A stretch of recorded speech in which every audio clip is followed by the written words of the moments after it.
Okay po. Rain, sige. Thank you.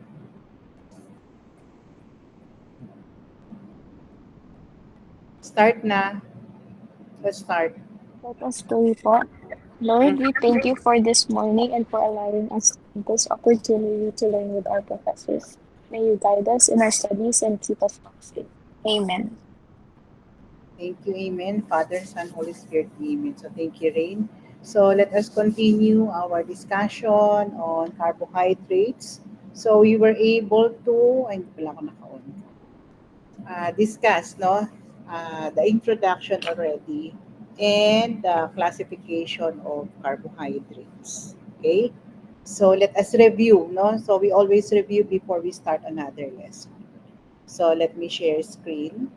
So we have already defined carbohydrates as polyhydroxide and polyhydroxyketose. Dito ba nilagay? Yan.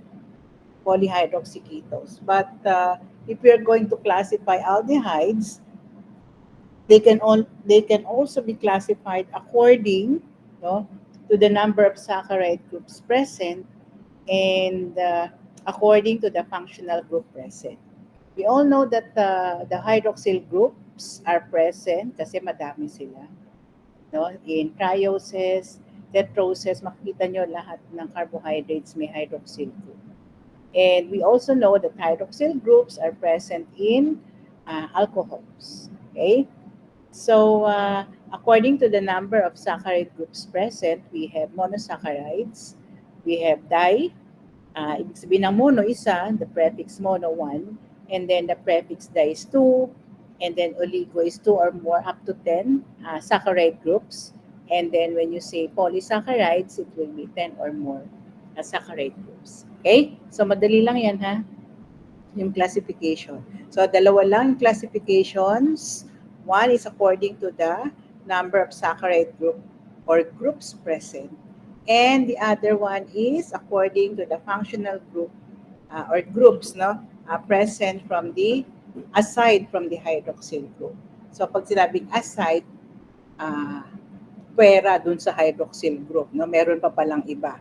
So, the other functional group of your carbohydrate is your aldo, your active aldehyde group and your active ketone group.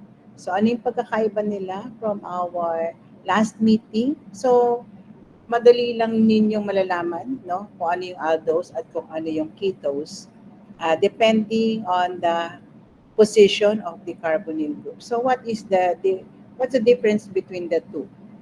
Isabella. Absent, Isabella. Nandito po. O sige, pag aldose, nasan yung C double bond O? Sasabihin mo lang naman kung carbon 1 or carbon 2. Saan mo makikita yung C double bond O pagka aldose? Nasa baba po siya. Ano nasa baba? Ano nasa baba? Diba? Pagka aldose, balik ko to Sabi natin may carbonyl group ang carbohydrates. Kaya nga tinawag na polyhydroxyaldose and polyhydroxyketose. Pagka ang carbonyl group ay nasa carbon number 1, they are aldoses. Okay? Pag ang carbonyl group ay nasa carbon number 2, they are ketoses. Naintindihan na? Yes po, sorry po. Oo. Makinig kasi pagka huwag kayo matulog. Mamaya na kayo matulog ulit. Okay. So these are the classifications. So we will continue with the discussion in our CU lips, no? Tingnan natin kung may na-miss out tayo. So, okay na lahat. So, let me share with you the complete PowerPoint of carbohydrates, no? And then, once in a while, we're going to check examples in the internet, no? So that you will see the reagents, no, the reagents that you used in the laboratory, so that we can uh, relate it, no, to our lecture. Okay, so with carbohydrates. Kasi kulang yung ano natin, kulang yung PowerPoint presentation sa ano natin. So, for a while, kagamit lang namin ng ano, nawala.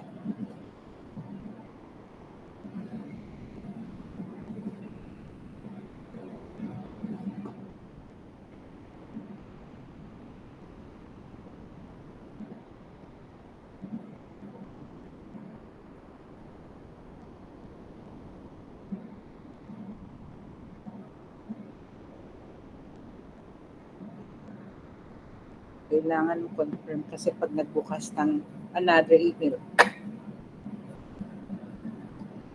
Okay, so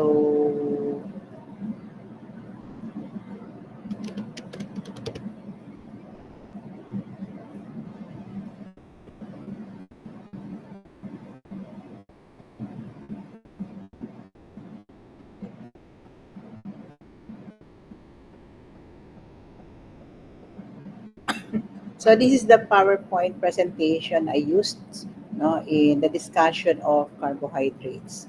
But once in a while, we're going to use the Jamboard and then get examples from the net. Okay, so other examples from the net. So that you will see the different structural formulas of carbohydrates which you are not going to memorize. No? Okay.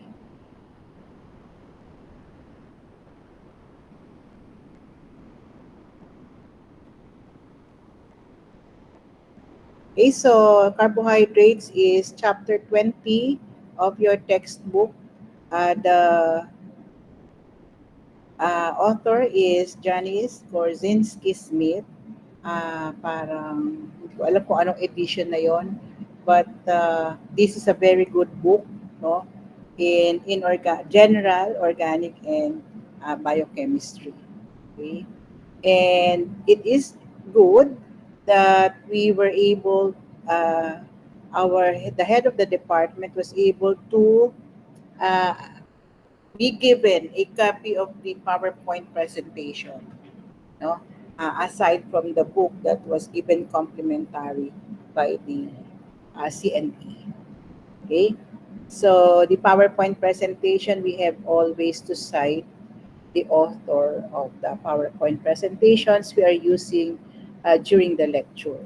Okay, so here, no, we are already done with the photosynthesis chemical reaction. No? So carbohydrates are synthesized from green plants through the process of photosynthesis. So how does photosynthesis occur? So we have two major compounds which will form carbohydrates and oxygen. So let us check, no? So tapos na tayo dito. So energy is stored in photosynthesis in the form of oxygen. No? And of course, when carbon dioxide and water is made to react with each other with the same number of molecules, we will form, of course, a monosaccharide, which is glucose, and then, of course, oxygen. Always remember that this is the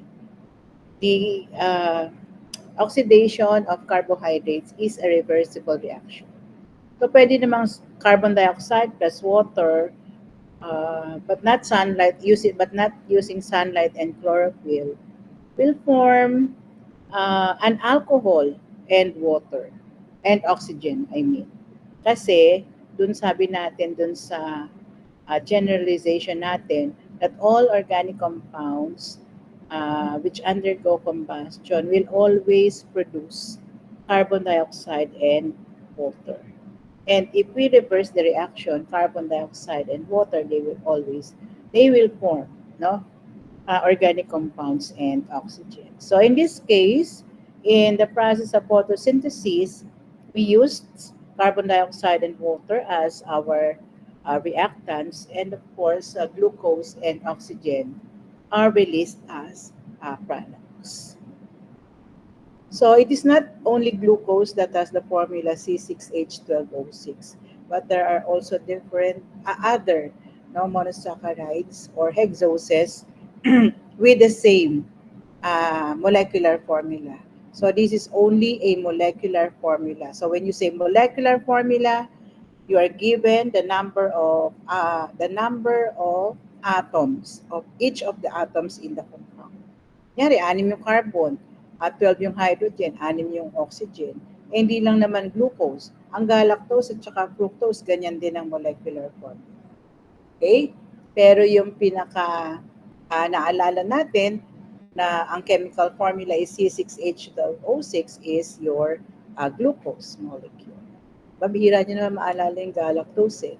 At saka bihira nyo naman maalala yung fructose. Ano yung naalala nyo pag sinabing carbohydrates? You have glucose and sucrose. So alam niyo, sucrose is table sugar. Okay? So monosaccharides are the simplest carbohydrates. They cannot be broken down into smaller molecules anymore. No? Kasi nga pagka hydrolyze ang carbohydrates, they are always broken down to simple carbohydrates, which are the monosaccharides. No? So, ito yung differences natin between aldoses and ketoses. So, the simplest aldose is called glyceraldehyde, no? And the simplest ketone is dihydroxyacetone. So, this dihydroxyacetone, you were able to know the formula of dihydroxyacetone during your organic compound, no? Subject, course pala. Okay, so this is your dihydroxyacetone. Why is it called dihydroxyacetone? Kasi dalawa yung carbon niya na may hydroxyl groups. But if we're going to look at the carbonyl group, we will see that it is in carbon number 2. That is why it is a ketose. And if you're going to look at glyceraldehyde, the active aldehyde group or the carbonyl group is found in carbon number 1. So yun ang tatandaan ninyo. Okay? So again, Austin. Where is Austin? Absent? Mr. Okelda? Absent na? Basta pag tinawag ko hanggang pangatlo lang.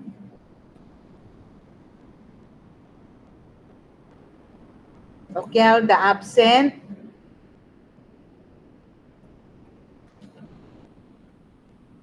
Sabi ko makikinig pagka discuss.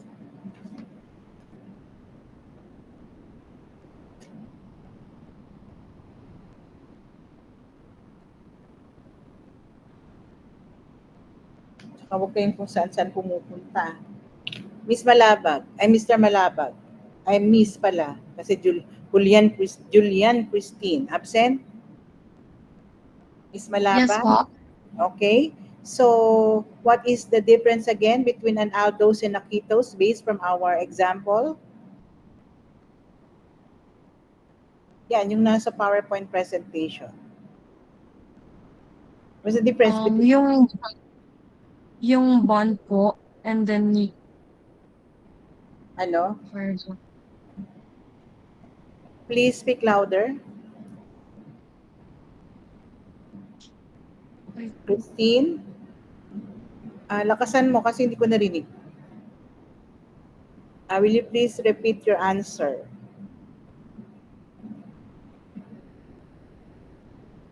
Yung bond po, and then yung hydrogen po.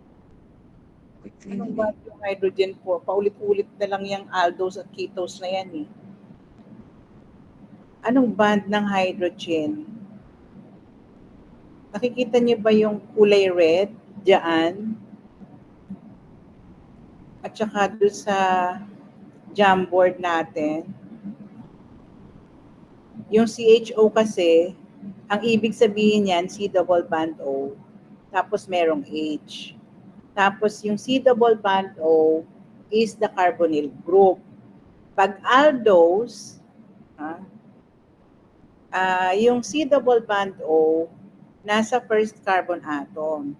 Hindi lang siya pinakita dito, pero yung CHO, ang ibig sabihin niya, yung C double bond O ay nasa carbon number 1. Tapos, yung ketose, makikita ninyo walang C double bond O sa carbon number 1, pero nasa carbon number 2 siya. Okay, so kailangan maintindihan nyo lahat. Miss De Los Santos, so what's the difference between an aldose and a ketose? Absent, Miss De Los Santos? Barbie?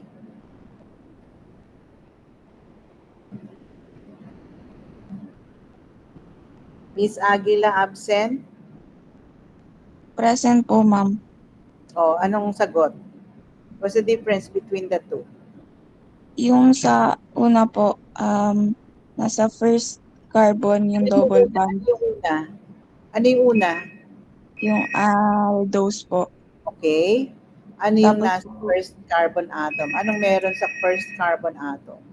yung first carbon atom po, nandun po yung double bond ng Anong oxygen. double bond? Okay, very good. C double bond O. Tapos yung ketose, Yung ketose po, nasa second carbon yung double bond na oxygen. okay, very good. So, kailangan maintindihan nyo talaga. Hindi tayo alis dyan hanggat di kayo, hindi nyo naintindihan yan. Okay? So, again, aldose, ayan, sa una, yung, what do you call this, the carbonyl group. And then, dun sa ketose, nasa pangalawa. Okay? So, if you're going to look at the classification here, meron pang monosaccharides lang to, no? So, if there are 3 carbon atoms, it is called a triose. If there are 5 carbon atoms, it is called pentose. Pag may 4 naman, so please take note of the prefixes used. Merong 4, pagka hexose, merong 6 na carbon atoms. Okay? So, in our example earlier, yung glyceraldehyde at saka dihydroxyacetone, if we're going to relate this to the prefixes that we are supposed to use, no, in classifying monosaccharides, tingnan ninyo yung glyceraldehyde. It is an aldo. Bakit aldo? Kasi yung C double bond niya nasa unahan. Okay? Bakit siya ketose, yung dihydroxyacetone? Bakit siya keto? Kasi nasa pangalawa yung C double bond O. And then, makikita ninyo, merong triose. Glyceraldehyde is an aldotriose. Why? Because there are 3 carbon atoms only for glyceraldehyde. And, look at the classification. A triose has 3 carbon atoms only. And, your dihydroxyacetone, look, it is a ketotriose kasi meron din siyang 3 carbon atoms. Okay? So, yun ang tatandaan ninyo, ha? Yung classification, you're going to tell whether it is an aldose or a ketose. And then, yung surname niya, yung parang surname niya, it depends on the number of carbon atoms of the molecule. Okay? So, tingin tayo ng examples. And then I would like you to classify.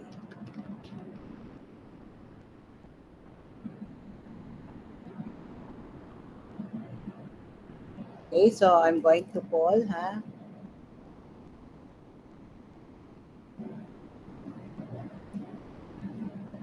Micaela Algecera.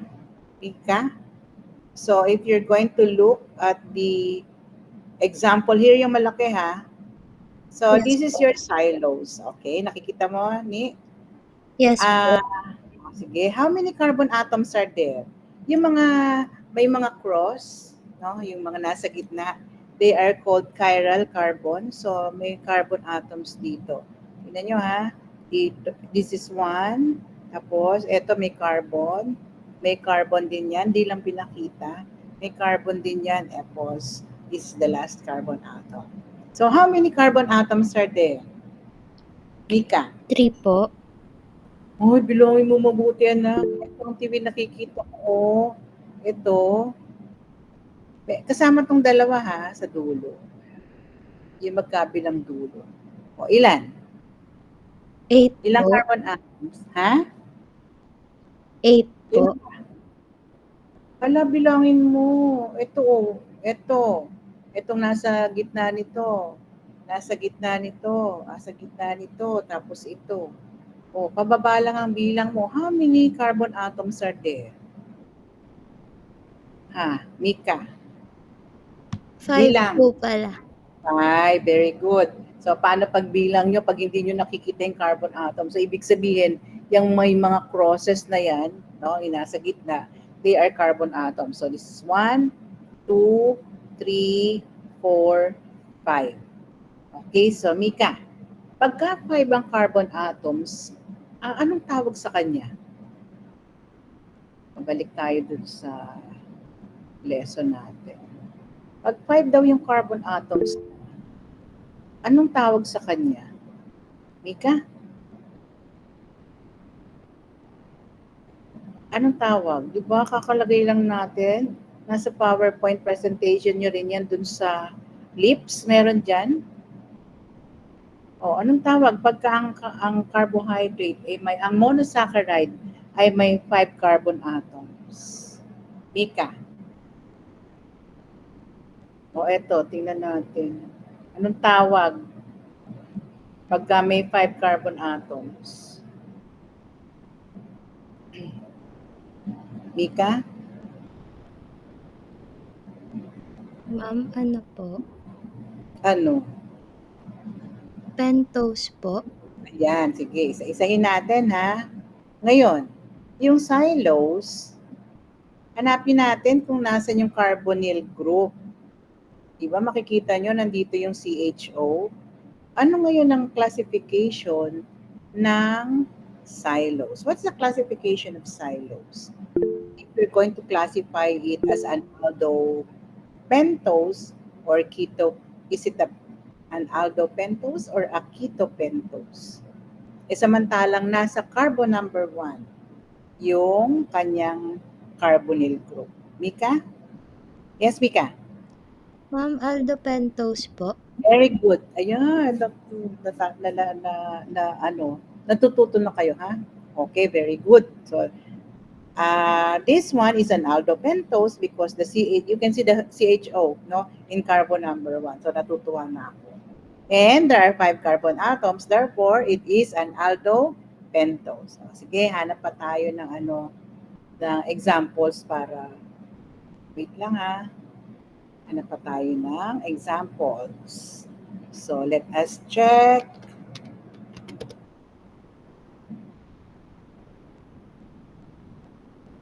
Okay, so I'm going to share this. So, this is your ribose, no? So, another answer will be from Corinne. Corinne? Hello po, ma'am. Oo, good afternoon. Ano sagot mo dyan, Corinne? Kasi kanina ka pa tataas ng kamay. Sige. No, I'm scared for this na po, ma'am. I don't know how to count this. Sa 3 There are how many carbon atoms? So, let me see. Ito, kita na dito. You said cross po eh. So, Ano yan? 4? Uy, bilang mabuti. Ano ba yan? Wait. Para, umpisa sa taas. 1, 5. 5. Okay.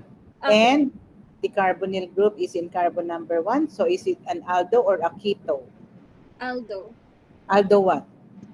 Aldo pentose. Very good. Thank Okay, you. thank you. Very good. So, iba naman balik tayo sa PowerPoint. Iba naman. Example.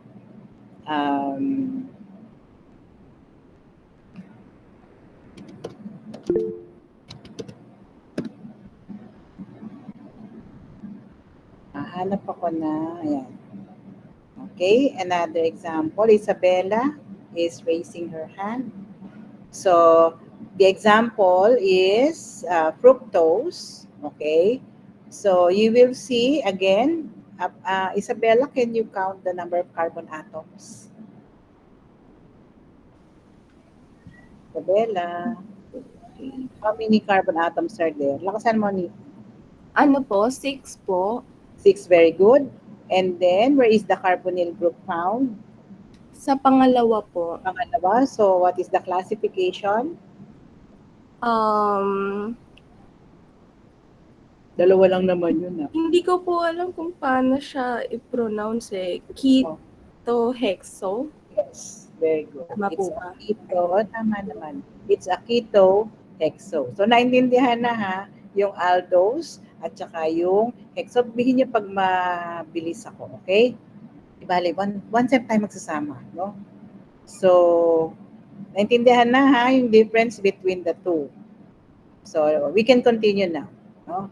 So, sino yung hindi pa nakakaintindi, taas lang ang kamay, mag-unmute from the group.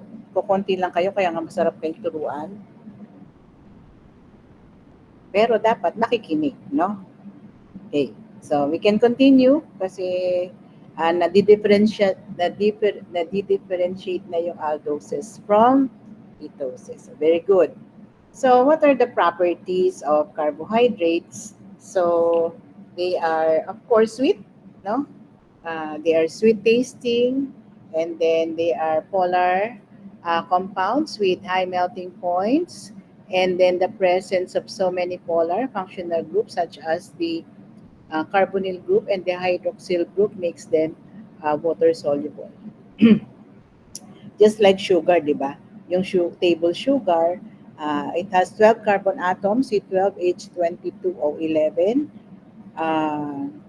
Pero hindi lang siya yung merong ganong molecular formula. Even lactose and maltose has the same molecular formula, which is C12H22O11. But you will see that sucrose is very soluble in water kasi yun nga yung pinamamatamis natin sa ano, di ba? Ina-add natin sa coffee o kaya pagka yung Milo, hindi nyo pa gustong ganun katamis yung lasa. So you're going to add sugar. Okay? But for diabetic patients, no, especially if you are dentists already, you're not going to prescribe, of course, sugar, but instead, para dun sa mga gagamutin ninyo, no, ng mga diabetic patients. Kasi lalo na pag binunutan, di ba, ang mga diabetic patients, matagal mag-heal ang sugat nila. No? So, syempre, pag binunutan, magkakaroon ng sugat ang gums. Okay? So, hindi sa kanila pwede yung mga natural sweeteners. Sa kanila ay synthetic sweeteners. Pag-aralan natin later. Okay? So, what else? So, all carbohydrates have one or more chirality centers. So, in our example, tinatawag lang na chirality center pagka nasa second, third, fourth, fifth carbon atoms lang. Yung una at saka yung huli, they are not, no? They are not chiral carbons kasi kaya nga tinawag na chirality center, nandun sila sa gitna. Okay? So for glyceraldehyde, we have one chiral center, and then for D kasi at saka L, ang ibig sabihin niyan, hindi ko pala siya masusulatan, no? Doon na lang sa ano. So I have already gave you, no, yung letter D means dextrorotatory. Nabigay ko na. So, ano na lang to? Dextrorotatory. Yan. Tapos yung L is levo. So again, yung definition niyan, di ba? Pagka D, they are able to rotate the plane of polarized light to the right, pagka naman yung L to the left. So usually, ang mga carbohydrates natin nasa D configuration.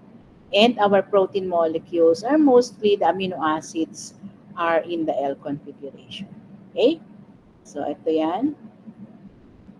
The prefix D is used when the OH group is drawn on the right side, and then L if the OH group is drawn on the left side. So, ito. So, na yun. So, pareho naman to. No? So, this is the D-glyceraldehyde. So, Fisher projection, walang carbon sa gitna. Ay, wala. Hindi na pinapakita yung letter C. So, this is the Fisher projection. Only for a 3-carbon sugar. So, this is another example of a monosaccharide, no, glucose. Ito yung pinaka-common, no? So, kaya tinawag na 4-chirality center. Ito yung nasa gitna. Sabi ko sa inyo, yung una at saka huli, they are not chiral carbons because they are not in the middle. So, ang mga chiral carbons lang, yung pangalawa, yung pangatlo, pang-apat, at saka pang-5. So, they can be written only as crosses. No? Ayan. So, this is called the Fisher projection formula. Okay? So, hindi na natin nakikita yung carbon. Only the ones on the sides and carbon number 1 and carbon number 2. So, if I ask you how many chirality centers are there for glucose, your answer will be 4. Oh, wala magtatanong kung bakit 4. Naintindihan ba kung bakit 4?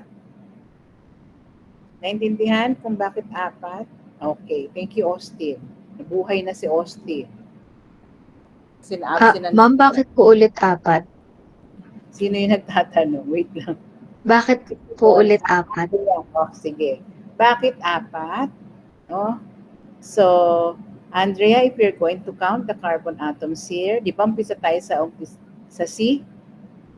Tingnan mo mabuti ha. Ito yung 1, 2, 3, 4, 5, and 6. Nakikita nyo ba yung course? Ito, gumagalaw.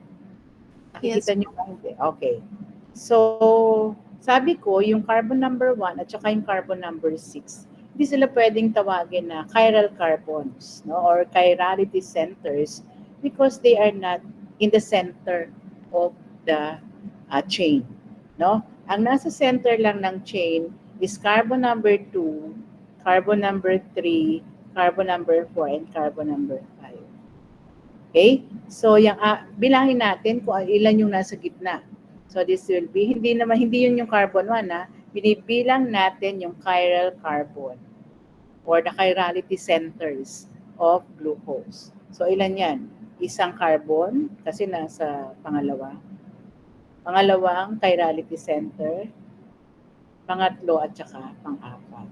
So, instead of writing carbon here, you can just write crosses. Diba? Cross yan.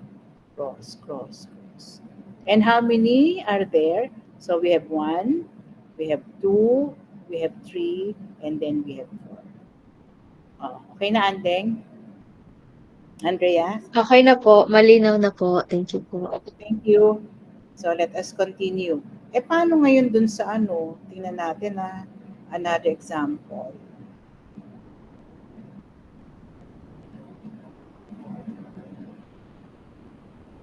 Tingin tayo dito. So, if you're going to look at the example here, so, asan yung mga chiral carbons dito? Excluding C double bond O. How many chiral carbons are there for fructose? Sige nga. Sabi ko, yun lang, may mga crosses. How many chiral carbons are there in fructose? Tugol. O si Hannah. Ma'am, 3 po. Very good. No? There are 3 chiral carbons for fructose. Ito, okay? Except ito, at saka yung dulo. So ito, at saka ito. So there are 3 chiral carbons. Very good. No? Tutuwa ako pag gano'n. Okay, so let's look at the next slide.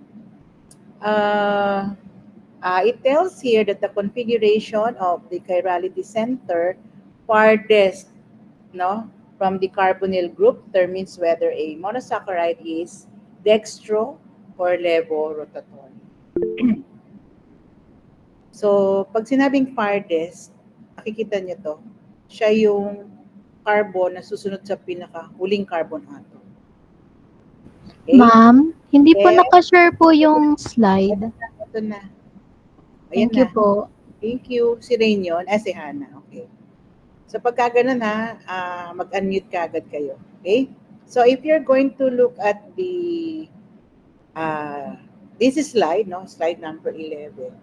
Yung chirality, sabi dito, the chirality center farthest from the carbonyl group. So, this is our carbonyl group for aldoses, no? Determines whether a monosaccharide is dextrorotatory or levorotatory. So if you see that the hydroxyl group is on the right, it is D. And if you see that the hydroxyl group is on the left, it is an L sugar. Any questions with this? So ibig sabihin, hahanapin nyo yung carbon na kasunod ng huli. O kaya, hahanapin nyo yung carbon na pinakamalayo, chiral carbon na pinakamalayo sa aldehyde group. Okay, so tingnan natin yung mga examples. So tingnan nyo, yung common example lagi, no, is your glucose. Okay? So if this is your glucose molecule, hanapin natin, ito yung aldehyde, yung may aldehyde group, di ba sabi dito, farthest from the carbonyl group. So ito yun, yung CHO. Okay? So ano ba yung pinakamalayo sa kanya? Itong carbon na to. No, kasi chiral carbon ang pinag-uusapan natin. No? Hindi naman sinabing alin yung pinakamalayo, yung CH2OH, hindi. So what is the chiral carbon that is farthest from the carbonyl group? So ito yan. Carbon number 5. Kapag tiningnan nyo na yung OH ay nasa kanan, no, it is a D, glucose. Okay? Tingnan nyo naman yung opposite niya, doon sa opposite na. If the OH group is on the left side, no, of the molecule, it is called an L-glucose. Okay, any questions with this part? Pag wala, pag tahimik, ibig sabihin wala. Tingnan natin yung galactose. Let us look at galactose. Galactose. Hanap ako ng galactose. Okay, so let us look at the example of galactose. No? Tingnan natin yung mga hydroxyl groups dun sa pinakamalayo, dun sa chiral carbon na pinakamalayo dito sa C double bond O. Ibig sabihin ito yung carbon number 5 yun. Okay? So, bakit siya tinawag na D-galactose? Kasi yung OH niya dito sa carbon number 5 nasa kanan. Okay? Bakit siya tinawag na L-galactose? Ito yung pinakamalayo dito. Nasa kaliwa siya. So, it is L-galactose. O, naintindihan ba? Yes. Thank you, Amber, Terence, etc. Okay? So, ang galing naman ng aking 2C. Tama ba? Ay, tama. So, okay na tayo dito ha? Tingin natin yung susunod. So, what are the common monosaccharides? So, this is also a review. Glucose is also called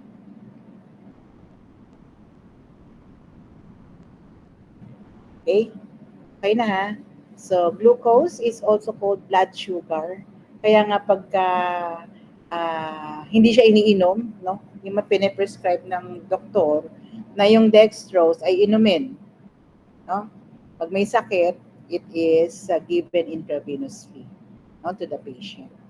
Because glucose is also known as dextrose, it is also known as blood sugar. And of course, it is the most abundant monosaccharide because most of the polysaccharides, when they hydrolyze, glucose is always present. Okay? And then you have there the normal blood glucose level, 70 to 110 milligrams per deciliter. Okay? And then excess glucose is stored as the polysaccharide, glycogen, or as fat. Ito kasi yung ano, for example, ang lakas din natin kumain ng kanin, no? So, kasi masarap yung ulam. So, Filipinos talaga ang staple food natin ay rice. So, kahit konti yung ulam, basta may kanin, no? Tinitipid-tipid natin yung ulam para marami tayong makain na kanin. Okay? So, yung undigested, yung hindi na metabolized na carbohydrate, napupunta yan sa liver and it is being stored as fat. Kaya nga ako, no, ako yung example natin, yung, you know, yung, di ba yung liver natin nandun sa ilalim ng breast, yun talaga yung pag tumatanda tayo, hindi na natin maiiwasan na maliit yung bewang natin, no? Kasi nga, nagkakaroon ng fats, no? Doon sa ating, kaya nga tinatawag na may fatty liver. So, ang kailangan pag may fatty liver is to, anong tawag dito? Is to have a strict diet. Kaya lang, syempre, paano ka naman magkaka-strict diet? Punta ka Mendiola, masarap yung pagkain, no? Pag may meeting, and then may merienda sa umaga at sa hapon. So, mahirap paglaban, masarap talagang kumain. No, kahit kayo naman, no? Ang sarap-sarap nyo din kumain. Okay? Pero, ngayon pa lang, kailangan, hindi ko naman sinasabing maging healthy kaagad yung food ninyo. Pero, kailangan malaman nyo din, ano yung masama na idudulot ng pagkain na kinakain ninyo ngayon pag tumanda na kayo. No? Sabi ko ayokong magkaroon ng hypertension, pero hindi pala maiiwasan. Pero yung mga iniinom na gamot sa hypertension, lalo na yung mga against cholesterol, sumisira naman sa kidney natin. Okay? So, kailangan alam nyo na kagad ngayon yun, no? As future dentists. Okay? So, we also know that insulin, no? Nakikita nyo yung mga diabetic patients. Actually, may nakita ang kaibigan ko, nag-inject sila ng insulin sa tummy nila o kaya sa pigi, no? Every night, yung iba nga umaga tsaka hapon. Parang nakakaawa naman yun na araw-araw yun na yung buhay mo, no? Mag-inject ka ng insulin sa katawan mo. Because the body is not able to synthesize insulin anymore. So, kailangan mag-inject ng insulin. Because insulin takes a major role in the metabolism inside our body. Okay? So, kaya nga nakalagay dyan, it regulates, no, blood glucose levels by stimulating the uptake of glucose into tissues or the formation of glycogen. Okay? Yan. Ito yung sinasabi ko sa inyo, no? So, I have a friend, umagat hapon. Sabi ko, tapos tutusukin pa nila lagi yung daliri nila just to check kung normal ang glucose level nila. Hindi may araw-araw yun. No? Kaya pag nararamdaman mo, medyo nahihilo ka na, ibig sabihin mataas ang glucose level mo. Okay? So, please be careful with what you eat also. So here we have the common monosaccharides. Okay, we have glucose, we have galactose, we have fructose. And you will notice that our examples are always in the D configuration. Tingnan natin bakit D? Ito yung chiral carbons natin na nasa center, ito yung pinakamalayo, yung hydroxyl group niya nasa kanan. Itong galactose, ganun din, yung hydroxyl group niya nasa kanan. And then yung fructose niya nandun sa kanan. Okay? And then, tingnan nyo yung glucose at saka galactose, they have almost the same structural formula. Saan lang sila nagkaiba? Saan sila nagkaiba? Tingnan nyo mabuti, titigan nyo mabuti Saan yung carbon atom na magkaiba sila? Bilangin nyo from the top. Sige, bilang please. Hana, saan?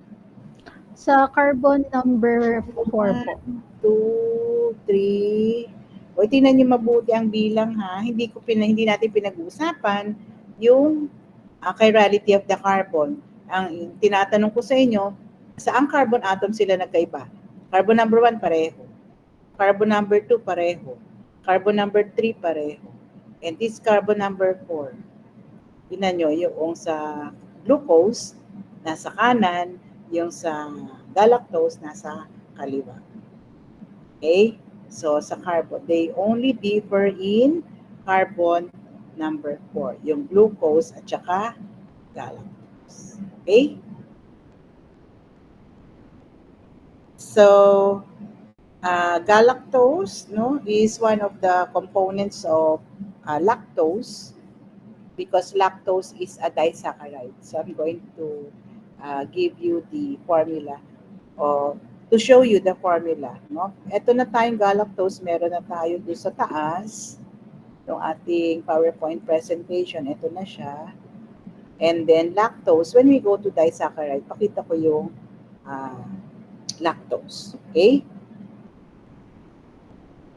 So, this is the disease associated with galactose, So, patients with galactosemia lack an enzyme needed to metabolize, of course, galactose, So, which accumulates and causes cataracts and cirrhosis.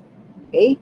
And then the next one is fructose, which is one of the components of sucrose. So, we will go to sucrose as we go further to our discussion. And then when you say fructose, kanina sabi natin it is a ketohexose. Why? Because the carbonyl group in fructose is found in the second carbon atom. Okay? So, eto na tayo. Cyclic form. So, okay na to.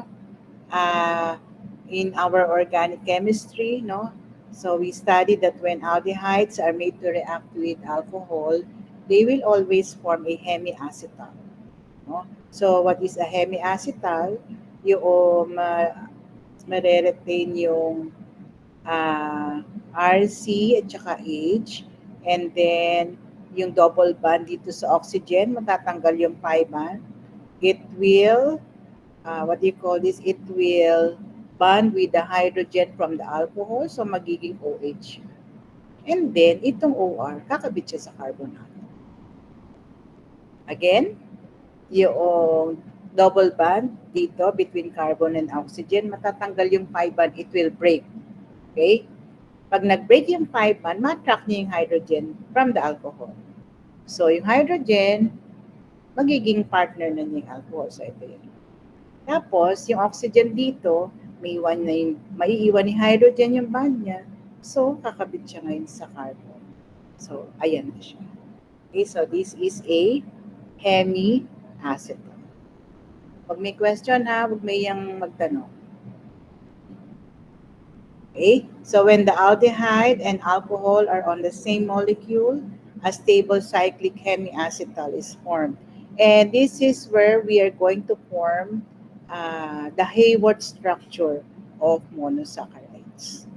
Okay, so we are going to do this step by step, next meeting. So I will, so slide number 17, February 15, up to slide 7. So next meeting, I would like you to study. So I'm going to download this and share this with you. So we will start with 18 and then finish carbohydrates next meeting. Okay, so Saturday, we're going to have an online synchronous class. Saturday kasi we were not able to meet last Tuesday para naman tama pa yung ating discussion. Okay, so because we are allowed 2 synchronous online or on-site meetings and then 1 online synchronous or asynchronous meeting. Okay, so any questions with this? I will just continue with the attendance. Andiyan na si ano, di ba? Si Austin. Austin na, yes, Julian. Miss, what time po yung class ng Saturday? Ganun pa din, bakit? Kung ano yung klase natin, 3 to 4, yun. Kasi yun naman talaga yung ano natin, yung time natin, okay? So, Corinne is present. Andrea Baduria. Andrea? Ano si Andrea? Present po. Okay. Ano kagad? Sagot agad, Miss Kahapin. Julia. Present po. Lilien. Miss Casiliano. Absent si Lilien. Absent. Isabella Castillo. Present po. Okay. Ron Cruz. Present po. And then Barbie. Is Barbie present? Present po. Si Lilien nandiyan. Si Barbie asan? Nandito. Ayan na. Isabella nandyan. Carmela. Miss Castellana present po. Oo, sige. Carmela. Miss Dizon.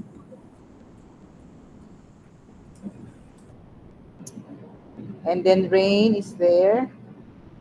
Rain, nasa na si Rain? Hannah. Present po. And then Jillian. Miss Gamil. Present po. May Amber. Present po. Asmin. Present po. Angel. Present po. Julian Christine. Present po. And then Eliza May. Present po. Joycelyn Rose. Present po. Rachel Carol. Present po. Tiffany Grace. Tiffany. Present po. Jamaica. Marie. And then baby Colleen. Present po. Luyela Vierneza. Present po. Rain, could you please check on Miss Urbino? I can PM her po. Sige. Si Luyela present. Yes po, miss. Luyela. Okay. Jason. Mr. Aminulia. And then Celio. Besabella. Mr. Besabella. Present o absent? Celio. Absent. And then Jaref Miguel. Buendia. And then Anthony Miles. Present po. Anthony, okay. And then Terence Inco. Present po. Ito si Terence, okay. Rian Masangkay. Present po. And then Rafael Clyde. Rafael Clyde. Yes po, ma'am. Present po. Okay, so thank you for attending our online synchronous class. No? Thank you, Doc. Oo. So ang midterm natin sa March pa, ha. Hindi kayo kasali sa magmi-midterm next week. So tuloy-tuloy lang yung class natin. Okay? So thank you. God bless and take care everyone.